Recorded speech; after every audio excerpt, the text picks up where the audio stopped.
All right, so now that we've had a look at how sector area works going forwards and using that formula where you set up the sector area over the total area is equal to x over 360, where x is the central angle, we're going to move on from using this formula going forwards and focus, you probably know where I'm going with this, focus on using it backwards. So this is on page 6 of the notes that you have. We were just on page 5 where we're looking at sector area.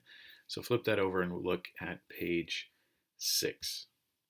On page 6 is where you need to start working backwards. In this example 3, we'll just do one of these here. It says, if you know the sector area, you can work backwards to find the radius or the central angle. Here, it's saying calculate the radius, right? We know the sector area is 82.7, and we know the central angle here is 230. And it's saying, if you know those things, calculate the radius, right? Here, you want to make sure you know that this is the problem you're doing, calculating the radius. So let's use our formula. Again, what is the formula for this part? It's that the sector area of that part of the circle is proportional to the central angle over 360. Sector over the area of the whole circle is equal to x over 360, where x is the central angle of the circle. Sector over area equals x over 360. Okay, what do I know here? I know the sector area. It tells me area of sector. I can put that in here. I know the central angle is 230, so I can put that in there. All right, let's plug those in right away. Sector area, I figured out that that is 82.7. And the central angle tells me that it's 230. All right, and once I put those numbers in the formula in the right spots, I make sure I'm putting them in the right spots, then I can solve for the area, right? All I've got to do, I've got a proportion here with one missing term. That means I can cross multiply and get 230a equals 360 times 82.7, or I can just use the fish method. So let's use the fish method. In order to use the fish method, I always start at the spot nearest to the guy I'm looking for. I'm looking for A, so I start here. I do 82.7 times 360 divided by 230 to get A. So A is going to be 82.7 times 360 divided by 230. And now that I've got just all numbers lined up here, I know it's calculator time, right? 82.7 times 360 divided by 230. And that gives me now 129.44. That's the area of my whole circle. Does that make sense with what I know? Well, I know if this much of the circle is 82.7, then it makes sense, yeah, this is more than that. It should be. It shouldn't be 100 times more. It shouldn't be more than double, but it's pretty close to where it should be, 129.44 centimeters squared. So let's put that in here. The area of my whole circle, 129.44 centimeters squared. Great. Of course, I'm not all done, right? Because the problem isn't saying calculate the area of the circle. Could end up with a question like that, but that's not here. It's saying calculate the radius, which means I got to do a little more work, right? If I know that this is the area of the whole circle, and I also know that the area is pi r squared, then I can go back and say, well, that means that 129.44, I don't know why I put a space in there, is the same thing as pi times the radius squared, right? That's just what area is. It's pi times the radius squared.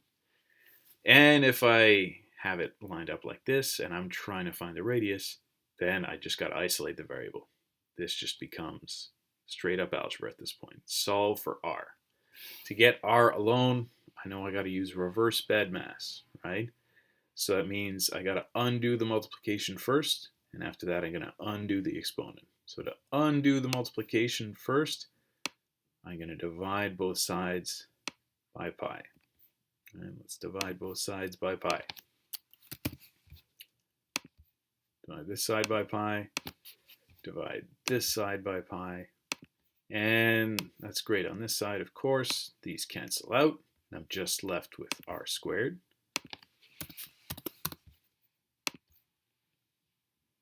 And I've got my equal sign in the middle, which is exactly where it should be, lined up with the other equal signs.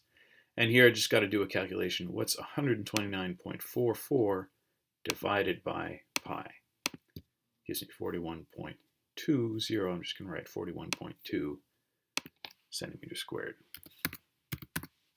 But I'll leave off the units till the very end. So I've got 41.2 is r squared. You guys can tell me already. If I want to know what r is, and I know that r squared is 41.2, then the way to get to that is I'm going to square root both sides. I square root r squared, which is great because that gives me r. And I'm going to do the same thing to this side because that's the rule with equations. And I square root 41.2. So that here I've got 41.2. I do the square root. And I've got 6.42 centimeters.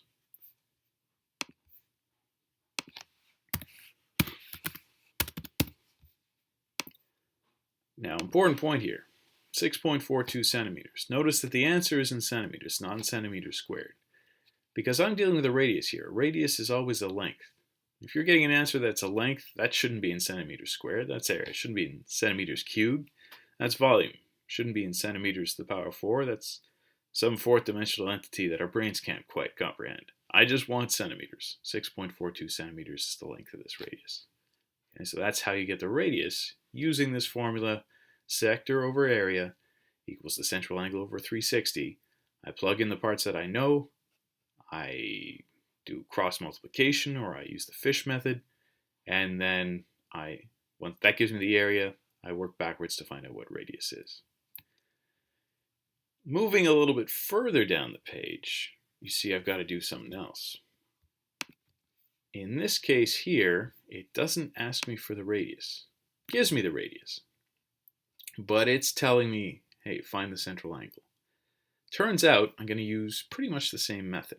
Start off by saying to myself, this is my formula. Sector over area is going to be equal to the central angle over 360.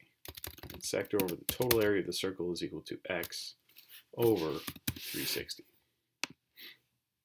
Like that. That's my formula. Keep writing it. Keep it in mind all the time because it's kind of like my map to take me through all these problems. I say to myself, once I have this lined up, I just got to put everything in the right spot. Okay. Central angle, I'd want to put that in for x, but I don't know what it is. So I just got to leave it like that.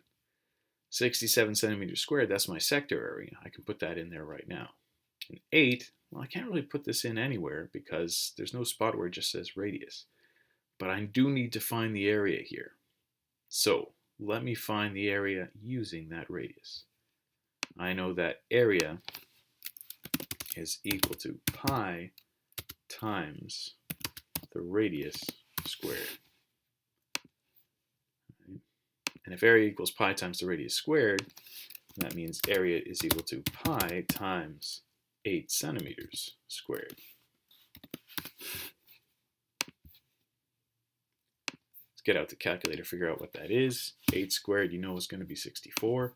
You multiply that by pi, and you get 201.06. Means area equals 201.06 centimeters squared. All right, now that I've done that, I've done the footwork over here, I can put that in the spot for the A. All right, let's go back here. Sector I know is 67. I don't know what the central angle is, so that's going to stay x. But I do know that my area is 201.06 centimeters squared.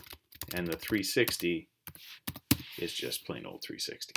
Okay, so I've put in the numbers that I know.